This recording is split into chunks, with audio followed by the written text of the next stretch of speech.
Hello everyone, welcome back to my channel Sonu special. ಇವತ್ತಿನ ವಿಡಿಯೋದಲ್ಲಿ ಬಾಯಿಗೆ ಇಟ್ಟರೆ ಸಾಕು ಇನ್ನೂ ತಿನ್ನಬೇಕು ಅನ್ನೋ ಒಂದು ರುಚಿಯಾಗಿರ್ತಕ್ಕಂಥ ಪಲಾವ್ನ ಹೇಗೆ ಮಾಡೋದು ಅಂತೇಳಿ ತೋರಿಸ್ಕೊಡ್ತಾ ಇದ್ದೀನಿ. ಮನೆಯಲ್ಲಿ ಕಾಬೂಲ್ ಕಡಲೆ ಇದ್ದರೆ ಸಾಕು, ಈ ಪಲಾವ್ ದಿಢೀರಂತ ರೆಡಿ ಆಗುತ್ತೆ. ಲಂಚ್ ಬಾಕ್ಸ್ಗಾಗಿರ್ಬೋದು ಅಥವಾ ಬೆಳಗ್ಗೆ ಟೈಮ್ ತಿಂಡಿಗಾಗಿರ್ಬೋದು ತುಂಬಾ ಚೆನ್ನಾಗಿರುತ್ತೆ. ಬನ್ನಿ ಇವತ್ತು ಕಾಬೂಲ್ ಚೆನ್ನ ಪಲಾವ್ನ ಹೇಗೆ ಮಾಡೋದು ಅಂತೇಳಿ ನೋಡ್ಕೊಳ್ಳೋಣ. ಮೊದಲನೇದಾಗಿ ಕುಕ್ಕರ್ಗೆ ನಾನಿಲ್ಲಿ ಅರ್ಧ ಕಪ್ಪಷ್ಟು ಕಾಬೂಲ್ ಕಡಲೆನ ನೈಟ್ ಹಿಂದಿನ ದಿನ ರಾತ್ರಿನೇ ನೆನೆಸಿಟ್ಟಿದ್ದೆ. ಆ ಕಡಲೆಕಾಳನ್ನು ಹಾಕಿ ಒಂದು 3 ವಿಷಲ್ ಕೂಗಿಸ್ಕೊಳ್ತೀನಿ. ಜೊತೆಗೆ ಒಂದು ಅರ್ಧ ಟೀ ಸ್ಪೂನಷ್ಟು ಉಪ್ಪನ್ನು ಕೂಡ ಸೇರಿಸಿದ್ದೀನಿ. ಬೇಯ್ತಾ ಇರ್ತಂಥ ಕಡಲೆಕಾಳನ್ನು ಪಕ್ಕದ ಒಲೆಗೆ ಶಿಫ್ಟ್ ಮಾಡಿ ಈ ಕಡೆ ಇನ್ನೊಂದು ಕುಕ್ಕರನ್ನು ಇಟ್ಕೊಂಡಿದ್ದೀನಿ. ಇದಕ್ಕೆ 2 ಟೇಬಲ್ ಸ್ಪೂನಷ್ಟು ತುಪ್ಪ ಹಾಕ್ತಾ ಇದ್ದೀನಿ. ತುಪ್ಪದ ಫ್ಲೇವರ್ ಇಷ್ಟ ಆಗಲ್ಲ ಅನ್ನೋರು ಬೆಣ್ಣೆ ಕೂಡ ಹಾಕ್ಕೊಳ್ಬೋದು. ಬೆಣ್ಣೆ ತುಪ್ಪ ಎರಡೂ ಇಷ್ಟ ಆಗಲ್ಲ ಅಂದರೆ ನೀವು ಖಾಲಿ ಎಣ್ಣೆ ಬೇಕಾದ್ರೂ ಸೇರಿಸ್ಕೊಳ್ಬೋದು. ತುಪ್ಪದ ಜೊತೆಗೆ ನಾನಿಲ್ಲಿ ಒಂದು 3 ಟೇಬಲ್ ಸ್ಪೂನಷ್ಟು ಎಣ್ಣೆ ಕೂಡ ಸೇರಿಸ್ತಾ ಇದ್ದೀನಿ. ಟೋಟಲ್ ಆಗಿ 5 ಟೇಬಲ್ ಸ್ಪೂನ್ ಹಾಕಿದ್ದೀನಿ. ಸ್ವಲ್ಪ ಎಣ್ಣೆ ತುಪ್ಪ ಜಾಸ್ತಿ ಇದ್ದರೆ ಪಲಾವ್ ತುಂಬಾ ಚೆನ್ನಾಗಿರುತ್ತೆ. ಎಣ್ಣೆ ಎಲ್ಲ ಚೆನ್ನಾಗಿ ಕಾಯ್ದ ಮೇಲೆ ನಾನಿಲ್ಲಿ ಸ್ಪೈಸಸ್ ತೊಗೊಂಡಿದ್ದೀನಿ. 2 ಪಲಾವ್ ಎಲೆನ ಸೇರಿಸ್ತಾ ಇದ್ದೀನಿ. ಹಾಗೆ ನಾನಿಲ್ಲಿ ಚಕ್ಕೆ ತೊಗೊಂಡಿದ್ದೀನಿ 1-2 ಇಂಚಷ್ಟು. ಜೊತೆಗೆ ಕಾಳು ಮೆಣಸು, ಕಪ್ಪು ಮೆಣಸು ಬರುತ್ತಲ್ವ, ಅದು 4ರಿಂದ 5 ಲವಂಗ, ಹಾಗೆ 1 ಸ್ಟಾರ್ ಅನೀಸ್ ತೊಗೊಂಡಿದ್ದೀನಿ. ಇದರ ಜೊತೆಗೆ 1 ಏಲಕ್ಕಿ ಹಾಕ್ತಾ ಇದ್ದೀನಿ. ಹಾಗೆ 1 ಟೇಬಲ್ ಸ್ಪೂನು ಸೋಂಪನ್ನು ನಾನಿಲ್ಲಿ ಸೇರಿಸ್ತಾ ಇದ್ದೀನಿ. ಇದನ್ನು ಒಂದು 20 ಸೆಕೆಂಡು ನಾವು ಬಾಡಿಸ್ಕೊಳ್ಬೇಕಾಗುತ್ತೆ. ಅದ್ರದ್ದು ಫ್ಲೇವರ್ ಎಲ್ಲ ಮಸಾಲ ನಾವು ಏನು ಹಾಕಿದ್ದೀವಿ ಈಗ ಅದ್ರದ್ದು ಫ್ಲೇವರ್ ಎಲ್ಲ ಚೆನ್ನಾಗಿ ಬಿಟ್ಕೋಬೇಕು. ಹಾಗಾಗಿ ಒಂದು 20 ಸೆಕೆಂಡು ಬಾಡಿಸ್ಕೊಳ್ತಾ ಇದ್ದೀನಿ. ಸ್ಪೈಸಸ್ ಎಲ್ಲ ಚೆನ್ನಾಗಿ ಬಾಡಿಸ್ಕೊಂಡಾದಮೇಲೆ ನಾನಿಲ್ಲಿ 2 ಮೀಡಿಯಮ್ ಸೈಜ್ ಈರುಳ್ಳಿನ ಉದ್ದುದ್ದವಾಗಿ ಸ್ಲೈಸಸ್ ಥರ ಕಟ್ ಮಾಡಿಕೊಂಡು ಸೇರಿಸ್ಕೊಳ್ತಾ ಇದ್ದೀನಿ. ಪಲಾವ್ಗೆ ಯಾವಾಗಲೂ ಇದೇ ಥರ ಈರುಳ್ಳಿನ ಕಟ್ ಮಾಡಬೇಕು. ಈರುಳ್ಳಿ ನಮಗಿಲ್ಲಿ ಟ್ರಾನ್ಸ್ಪರೆಂಟ್ ಆಗಬೇಕು, ಅಲ್ಲಿವರೆಗೂ ನಾವು ಈ ರೀತಿಯಾಗಿ ಫ್ರೈ ಮಾಡ್ಕೊಳ್ಬೇಕಾಗತ್ತೆ. ಈರುಳ್ಳಿ ಚೆನ್ನಾಗಿ ಟ್ರಾನ್ಸ್ಪರೆಂಟ್ ಆದಮೇಲೆ 2 ಹಸಿರು ಮೆಣಸಿನ್ಕಾಯಿನ ಸೇರಿಸಿದ್ದೀನಿ. ಮಧ್ಯದಲ್ಲಿ ಸ್ಲಿಟ್ ಮಾಡಿ ಹಾಕಿದ್ದೀನಿ. ಮೆಣಸಿನ್ಕಾಯಿ ಹಾಕಿದ ಮೇಲೆ ಅದನ್ನು ಕೂಡ ಚೆನ್ನಾಗಿ ಫ್ರೈ ಮಾಡ್ಕೊಳ್ಬೇಕು. ನಂತರ ಇಲ್ಲಿ 1 ಟೇಬಲ್ ಸ್ಪೂನಷ್ಟು ಶುಂಠಿ ಬೆಳ್ಳುಳ್ಳಿ ಪೇಸ್ಟನ್ನು ಹಾಕಿದ್ದೀನಿ.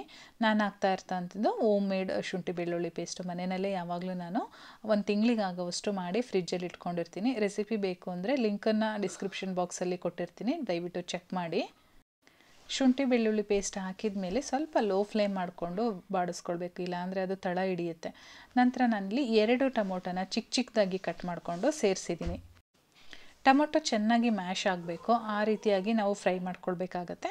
ಯಾವಾಗಲೇ ಆಗಲಿ ನಾವು ಪಲಾವ್ ಮಾಡಬೇಕಾದ್ರೆ ಟೊಮೊಟೊನ ಚೆನ್ನಾಗಿ ಮ್ಯಾಶ್ ಮಾಡಿಕೊಂಡ್ರೆ ಅದರ ಟೇಸ್ಟು ತುಂಬಾ ಚೆನ್ನಾಗಿ ಬರುತ್ತೆ.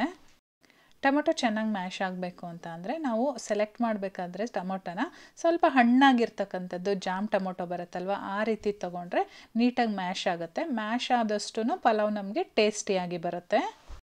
ಇವಾಗ ಎಲ್ಲದೂ ಕೂಡ ಚೆನ್ನಾಗಿ ಫ್ರೈ ಆಗಿದೆ, ಟೊಮೊಟೊ ಕೂಡ ಚೆನ್ನಾಗಿ ಮ್ಯಾಶ್ ಆಗಿದೆ. ಈ ಟೈಮಲ್ಲಿ ನಾನು 1.5 ಟೇಬಲ್ ಸ್ಪೂನಷ್ಟು Kashmiri red chilli, 1/4 tea spoon ಅರಿಶಿನ ಪುಡಿ, ಹಾಗೆ ಅರ್ಧ ಟೇಬಲ್ ಸ್ಪೂನು ಧನಿಯಾ ಪುಡಿ, ಜೊತೆಗೆ ನಾನಿಲ್ಲಿ 1 ಟೇಬಲ್ ಸ್ಪೂನು ಚೋಲೆ ಮಸಾಲಾನ ತೊಗೊಂಡಿದ್ದೀನಿ.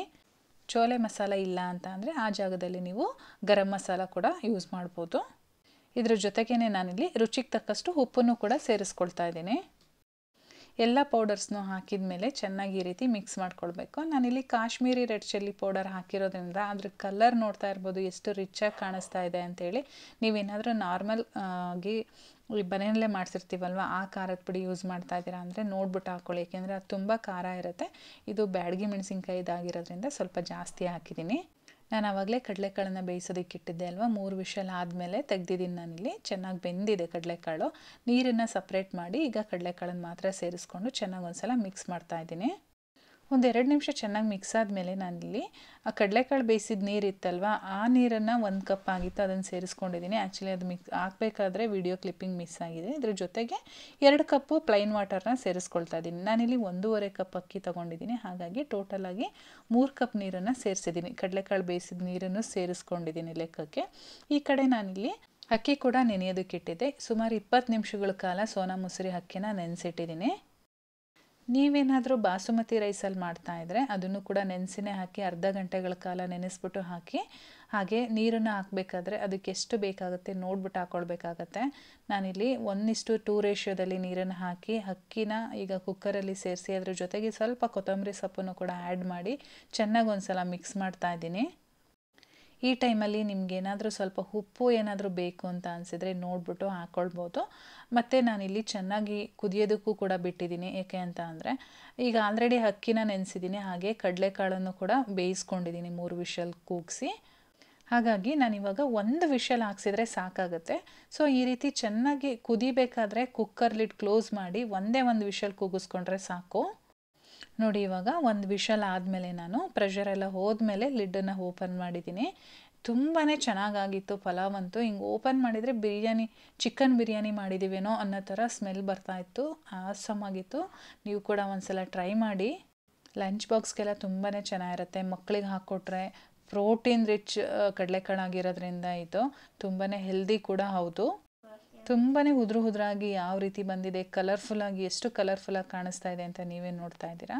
ಸೊ ಆ್ಯಸ್ ಯೂಶುವಲ್ ಇವತ್ತಿನ ರೆಸಿಪಿ ನಿಮಗೆಲ್ಲ ಇಷ್ಟ ಆಗಿದರೆ ವಿಡಿಯೋಗೊಂದು ಲೈಕ್ ಮಾಡಿ, ನಿಮ್ಮ ಫ್ರೆಂಡ್ಸ್ ಜೊತೆ ರೆಸಿಪಿನ ಶೇರ್ ಮಾಡಿ, ಹಾಗೆ ಚಾನಲ್ನ ಹೊಸದಾಗಿ ವಿಸಿಟ್ ಮಾಡಿದರೆ ಸಬ್ಸ್ಕ್ರೈಬ್ ಮಾಡ್ಕೊಳ್ಳಿ. Thank you.